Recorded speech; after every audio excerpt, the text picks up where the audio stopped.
maka dahulukanlah 3 perkara. Saya tidak bahas yang lain, yang satu saja. Apa perkara tersebut? Istasyurul akhyar, bermusyawarahlah dengan orang-orang baik, bermusyawarahlah dengan para ulama, bermusyawarahlah dengan orang-orang yang saleh.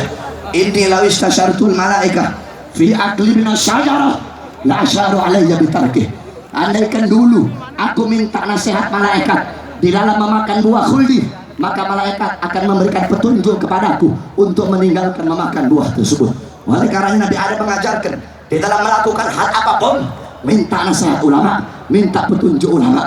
Oleh karenanya, saudara-saudara umat Islam sekalian yang dimuliakan oleh Allah, nanti pada tahun 2019 di dalam memilih presiden, maka kita siap taat, siap nurut, siap manut kepada komando para ulama. Betul? Mudah-mudahan Allah berikan Indonesia pemimpin yang baik, pemimpin yang taat, pemimpin yang adil, pemimpin yang patuh kepada Allah. Amin amin ya rabbal alamin. Rabbi fanfa'na bi barakatihim wa hdina husna bi hurmatihim wa amita fi tariqatihim wa ma'afadina fitani wa sallallahu alaihi wasallam Muhammad wa ala alihi washabbihi wa barik wasallam walhamdulillahi rabbil alamin. Allahu akbar, Allahu akbar, Allahu akbar. Sama-sama sambil berdiri kita dengarkan nasihat dari imam besar kita Habib Muhammad Rizieq bin Husain bin Syihab. Allahumma shalli ala Muhammad. Allahumma shalli. Takbir.